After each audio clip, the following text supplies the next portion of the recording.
జగన్మోహన్ రెడ్డి గారి పాలన వచ్చి దాదాపు 3.5 సంవత్సరాలు దాటిపోయిందండి. ఈ 3.5 సంవత్సరాల పాలన మీద మీ అభిప్రాయం?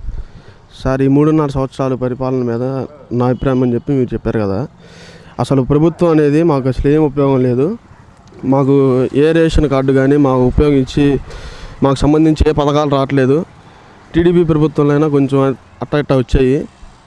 జగన్మోహన్ రెడ్డి గారు మీరు చెప్పినట్టు ఇందాక ఛానల్స్లో చూస్తూ ఉన్నాము.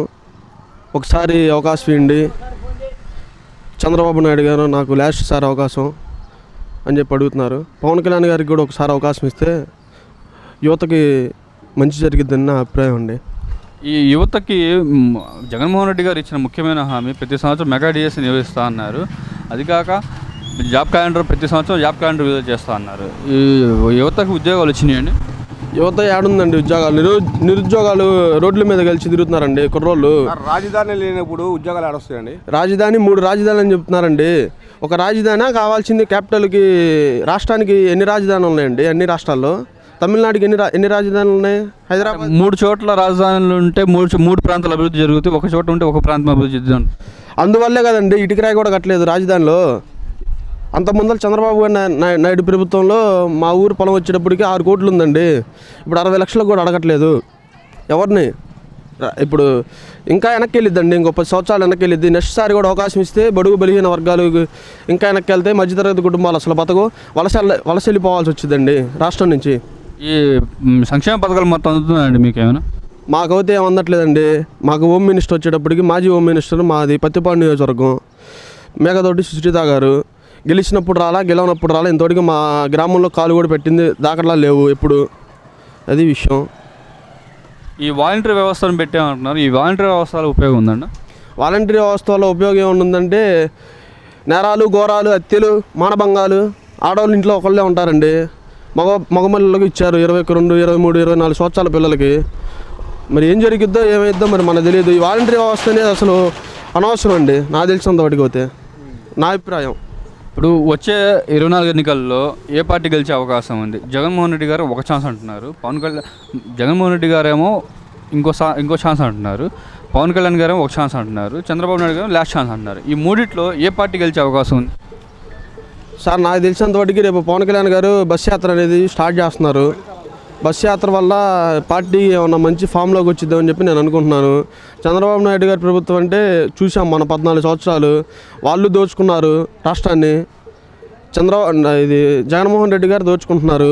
ఇసుక లేదు, భవనాలు లేవు, కూలోళ్ళకి పనులు లేవు. మాలాంటి కుర్రోళ్ళకి మేము ఉద్యోగాలు లేక మేము పనికి వెళ్తున్నాము. అవి కూడా దొరకట్లేదు. సరిపోయిన ఉద్యోగాలు కాదు. ప్రభుత్వం ఏమో ఏ సహకారం చేయట్లేదు మాకు. అందువల్ల మేము చాలా ఇబ్బంది పడుతున్నామండి. ఈసారి నాకు తెలిసినంత వరకు ఒక్కసారి పవన్ కళ్యాణ్ గారికి ఇస్తే అవకాశం ఎట్లా ఉండిద్దో అని చెప్పి నా అభిప్రాయం అండి. ఒకవేళ చంద్రబాబు నాయుడు గారు, పవన్ కళ్యాణ్ గారు కలిసి పోటీ చేస్తే ఎలా ఉండిద్దని మీ అభిప్రాయం? అది మనకు తెలియదు కండి. మనం ఏమన్నా పార్టీ నాయకులమా లేకపోతే మనకు తెలియదు కదా. నాకు తెలిసినంత వాటికి పోటీ చేయడేమో అనుకుంటున్నాను. పోటీ చేస్తే మరి ఎలా ఉండిద్దో, రాష్ట్రానికి మంచి రోజులు వస్తాయేమో అని చెప్పి నేను అనుకుంటున్నాను. ఇప్పుడు మన జగన్మోహన్ రెడ్డి గారు గతంలో ఏమన్నాడు? తమిళనాడు వెళ్ళాలి, కర్ణాటక వెళ్ళాలి పెట్రోల్ కోసం. పెట్రోల్ బండి అక్కడ ఆగితే అక్కడ మీరు ఎంపటి తమిళనాడు వెళ్ళిపోయి కొట్టించుకొచ్చుకొని అన్నారు. బాగా చెప్పారు పెద్ద మనిషి. అవ్వక ముందర పెద్ద మనిషి అయిన తర్వాత, అంటే సీఎం గారు అయినాక ఒక రాజు అయిన తర్వాత, రాజుగారిని ఎందుకు సంపాదిస్తున్నానంటే ఒక రాష్ట్రానికి ఒక రాజు అతనే. అతను బాగుంటే అందరూ బాగుంటారు. అతనేం చెప్పాడు ప్రతిపక్షంలో ఉన్నప్పుడు? కర్ణాటక వెళ్ళండి, తమిళనాడు వెళ్ళండి, మద్రాసు వెళ్ళి ఆయిల్ గుడుచుకుంటాండి అన్నాడు. చంద్రబాబు నాయుడు విమర్శించావు ప్రతిపక్షం. ఎవరైనా విమర్శిస్తారు. మాకు విమర్శించే హక్కు ఉండేది, సామాన్యుడికి ఓటర్ హక్కు. కాబట్టి ఈరోజు మీరేం చేశారు? తెలంగాణలో తగ్గించారు, నీకు కేరళలో తగ్గించారు, కర్ణాటకలో తగ్గించారు డీజిల్ రేట్లు. మనకెందుకు తగ్గిట్లే అక్కడ పెట్రోల్ రేట్లు, డీజిల్ రేట్లు? సెంట్రల్ గవర్నమెంట్ ఏం చెప్తుంది? మాది తగ్గించామయ్యా, మీ స్టేట్లకు మీ సీఎం అది ఇష్టం, అది మాకు సంబంధం లేని విషయం అని చెప్తున్నారు. డైలీ టీవీ చూస్తున్నారు కదా. ఇదివరకంటే దూరదర్శన్ రావాలి, రేడియో పెట్టుకోవాలి, వినాలి. ఇప్పుడు అంతా ప్రతి ఒక్కరి ఇంట్లో టీవీలు ఉంటున్నాయి. అలాంటప్పుడు ప్రతి విషయం తెలిసిపోతుంది జనాలకి.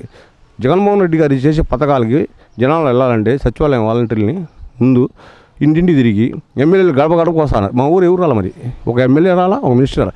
మా నియోజకవర్గంలో మా మినిస్టర్ గారు, హోమ్ మినిస్టర్ చేసి సుచరిత మేడం గారు ఇప్పుడు గెలిచిన తర్వాత మా ఊరికి రాలా. ఆమె మేం చెప్పంటాం, మా వాళ్ళు ఎవరికి చెప్పాలి? లాస్ట్ క్వశ్చన్ అండి, జగన్మోహన్ రెడ్డి గారు ఇంకో ఛాన్స్ అంటున్నారు, పవన్ కళ్యాణ్ గారేమో ఒక ఛాన్స్ అంటున్నారు, చంద్రబాబు నాయుడు గారేమో లాస్ట్ ఛాన్స్ అంటున్నారు.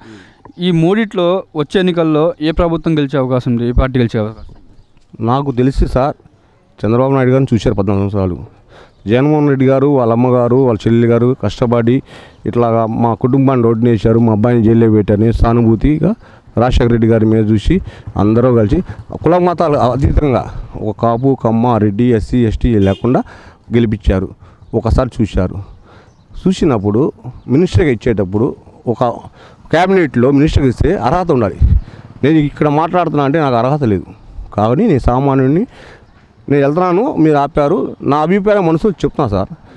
ఇప్పుడు నానిగారు కొడాల నానిగారు పౌర సరఫరాల శాఖ మినిస్టర్గా చేశారు.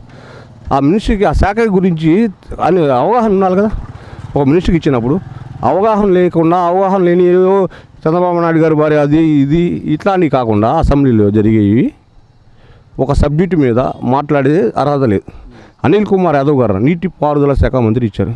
అతనికి సబ్జెక్ట్ ఉందండి, అతను చదువుకుంది, అతను ఏం వృత్తి చేస్తున్నాడు, అతని అనుభవం ఏంటి నీటిపారుదల శాఖ. మా అంబటి రాంబాబు గారు సత్యనపల్లి ఎమ్మెల్యే గారు, అతను రేపల్లి సార్, అతను అర్హత ఏంది? అవగాహన వాళ్ళకి ఇవ్వండి ఒక మినిస్ట్రీ పదవి, మీకు మంచి పేరు వస్తుంది జనాల్లోకి. అవగాహన లేని వాడికి నాలాంటి వాడికి ఇచ్చారు సార్, నేను ఏం చేస్తాను, నేనేం చేయగలను నాకు తెలియదు. సబ్జెక్ట్ ఉన్న వాళ్ళకి చదువుకున్న వాళ్ళకి ఇస్తే ఆ అర్హత దాన్ని బట్టి వాళ్ళు ఫాలో చేస్తారు, ఈ సిస్టమ్ని కరెక్ట్ చేస్తారు. సిస్టమ్ ఎక్కడ కరెక్ట్ ఉంది సార్? మన సిగ్నల్ కాడ సిగ్నల్స్ సరిగ్గా పనిచేయట్లేదు సార్. టౌన్లో రోడ్లు బాగలేదు సార్. సిగ్నల్ ఎప్పుడు వస్తుందో తెలియదు, ఇప్పుడు వెలుగుతుందో అర్థం కావట్లేదు. జనాలు వాడు చూసి ఇటు పోతారు అడ్డు పోతున్నారు, యాక్సిడెంట్ అవుతుంది. అది సార్. ఒకవేళ ఈ జనసేన టీడీపీ కలిసి కనుక పోటీ చేస్తే గెలిచే అవకాశం ఉందా, లేకపోతే జగన్మోహన్ రెడ్డి గారు గెలిచి 99% 9 జనసేన పార్టీ రిఫార్మ్ చేసిందండి. ఎందుకంటే ఒక ఎమ్మెల్యే గెలిచాడు, ఆ ఎమ్మెల్యే కూడా మీరే తీసుకున్నారు జనసేన పార్టీ వాళ్ళు, ఈ వైఎస్ఆర్సీపీ వాళ్ళు. నేను వైఎస్ఆర్సీపీ వాళ్ళనే, మేము జనసేన కాదు వైఎస్ఆర్సీపీ. నా ఫేస్బుక్లో చూసుకోండి. ఈరోజు ఎందుకు మాట్లాడుతున్నానంటే జనసేనకి ఒక ఎమ్మెల్యే సీట్ లేదు, ఒక పదవి లేదు, ఒక సామాన్యుడు పవన్ కళ్యాణ్ అనే వ్యక్తి అతను ఇన్ని కోట్లు విరాళంగా ఇస్తున్నాడే, అధికారం లేకపోయినా ఒక ఎమ్మెల్యే సీట్ లేకపోయినా మీరు ఎందుకు ఇవ్వలేకపోతున్నారు, మీరు ఎందుకు వెళ్ళలేకపోతున్నారు రైతుల దగ్గరికి? రైతు భరోసా అని రైతు వాణి అని ఇట్లా పెట్టి జనవాణిని పెట్టారు కదా, మీరు డైరెక్ట్గా వెళ్ళండి. మీరు అధికారంలో ఉన్నారు, మీకు బ్రహ్మరథం పెడతారు జనాలు, అంతేగా సార్. అధికారంలో ఉన్న వాళ్ళకి బ్రహ్మరథం పెట్టేది వేరు, అధికారం లేకపోయినా ఎలా వస్తున్నారు జనాలు పవన్ కళ్యాణ్కి? ఇప్పుడు ఇద్దరు చేశారు కాబట్టి మన నారా చంద్రబాబు నాయుడు చేశారు, లాస్ట్ ఛాన్స్ అంటున్నాడు, మళ్ళీ ఛాన్స్ అంటున్నాడు జగన్మోహన్ రెడ్డి గారు. ఈయన ఒక ఛాన్స్ అంటున్నాడు, ఈయన కూడా ఒకసారి చూద్దాం, ఇద్దరిని చూసాం. ఇప్పుడు ఈయనకు ఒకసారి చూద్దాం, ఇస్తే తప్పలేదు కదా. ఇప్పుడు ఏమి లేకుండా ఇన్ని కోట్లు సొంత డబ్బులు ఖర్చు పెడుతున్నాడు, ఏమి ఇస్తే ఏమైనా చేస్తాడు జనాలకి పిల్లలకి భవిష్యత్తుకి అని ఆలోచన లేదు. ఇద్దరిని చూసాంగా, మూడో వ్యక్తిని చూద్దాం, అది సార్.